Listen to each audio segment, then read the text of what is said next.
Another video from Prexem to you guys. So, this time it's the Solo Dungeon 2, the Undercourse guide. Alright? I recommend you having about 6,000 CR before doing this. And my recommendation for you to do this dungeon is that you can kill one of these Zendel elites without issues. So if you can do that without any issues,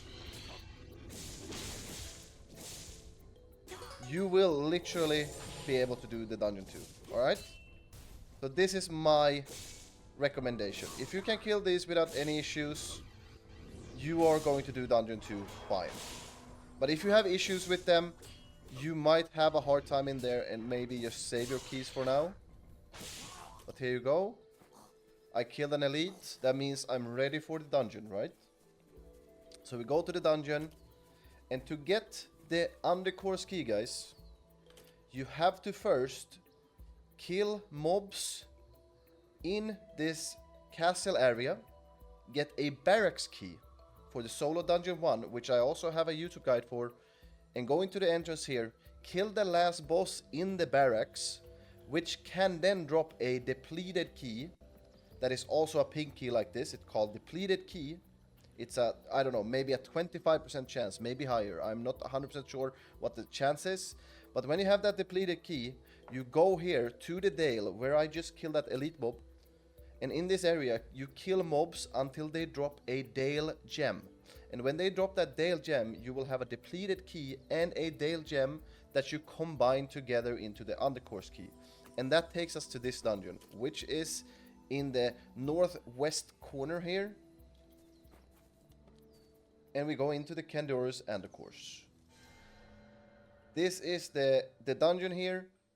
And, you know, it's all elites. And it's several pool elites. It's not just one elite or one mob like it is in the Solo dungeon. So it's much harder. For the purposes of not having this video go long, I will just go to the boss as quickly as possible with a few other pools that I want to show how to do them. So if you're a mage or a ranger, for example, or a cleric, you have a lot of CC. So for example, if you're a mage, spirit one of these. If you're a ranger, you sleep one. If you're a cleric, you fear them, and so on. And just do one at a time. I'll show you here. I'll just go in here and kill these. And of course, my gear, guys, is very good. So this for me is very simple. For you, it is not going to be as simple. And these mobs do attributes reduced by 2%. If you have a cleanse like I do, you can cleanse it off yourself. Okay? Take these here. Just kill everything. And I also wanted to say that as a solo player that doesn't have a lot of gear, you want to clear the whole thing. Okay, you want to clear the whole thing. You do not want to skip anything, alright? Clear the whole thing.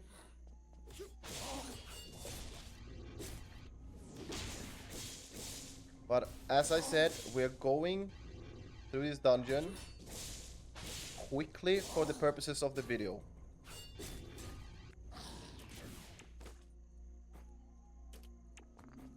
So then, as usual, you want to do all the lockpicking you can here.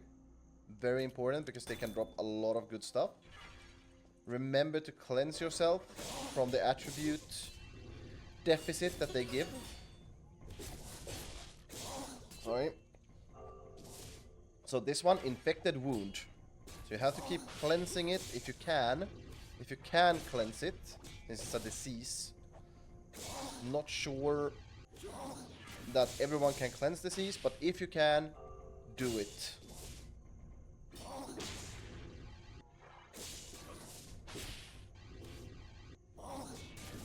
And then we continue up here. These ones are actually easier than you think. These actually hurt more than these two. The horrors are harder to kill than the Centurion, so don't be afraid of these. But you can also CC these as anything. Anything in here is CCable, okay? So we just go in and kill these.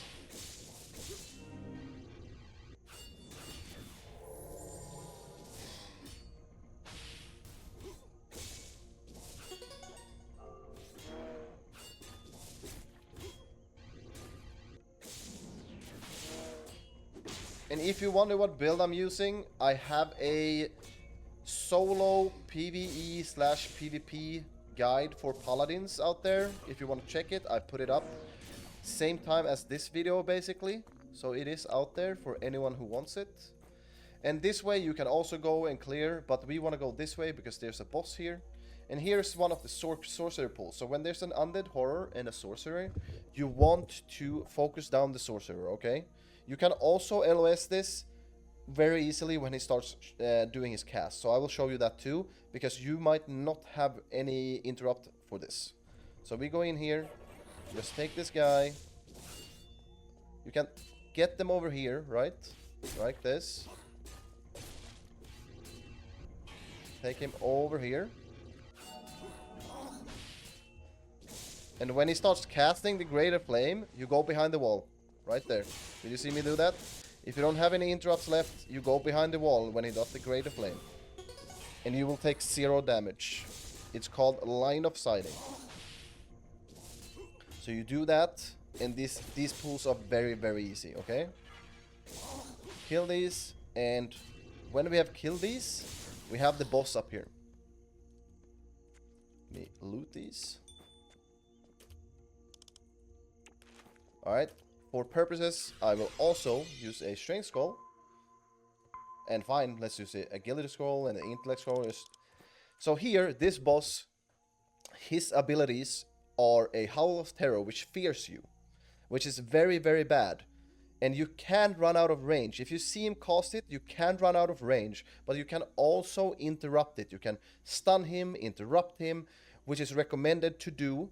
Also, he has so much mana that it's not worth mana burning this guy. But if you want to, you can do it. I would not recommend it though. But you can stun, CC this guy and everything. You can interrupt him. So let's go and try it out. You will see what I mean. So that's the Howl of Terror. See what it does here. I am now CC'd. Alright? I cannot do anything, which probably means death. But next time he does it, we save our hammer. Alright? There.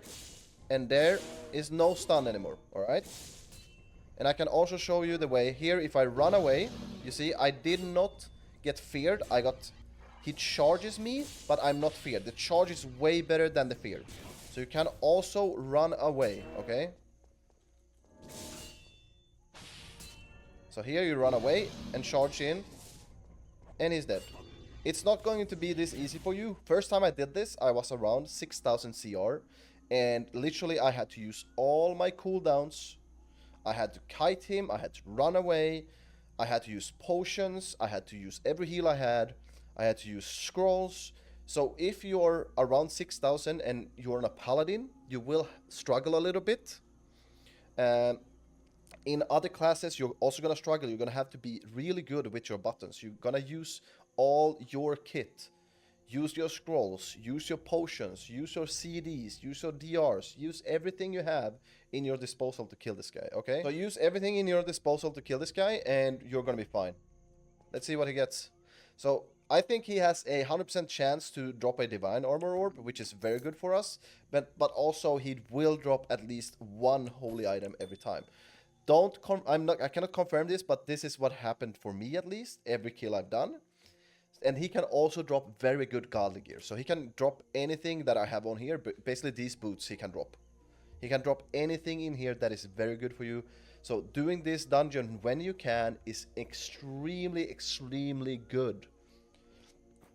And if you wonder about the build I'm using for the Paladin, as I said, I have a YouTube video out on it. It's the Paladin solo PvE / PvP DPS guide. I have it out on my YouTube channel. If you want to see it live, I stream every single day for 8 to 12 hours every single day. And this community has gifted me so many fun times, and I absolutely am so grateful. I hope you want to tune in to my Twitch, follow me on Twitch, sub to me on YouTube. I'll do some more guides. We're coming out with dungeon guides, the party dungeon, so the Lover Garrison guide. We're going through all mechanics We're going through all the mechanics of the Dungeon 2, aka the Tower Guide. We're going through everything, what you do as a DPS, what you do as a tank, what you do as a healer in those situations. So be on a lookout for those. It might take a few days to make those because I want them to be good, but today, this is what you get. I hope you have a great time and that everything goes well. Have a nice grind. See you in the next video. GG's, boys.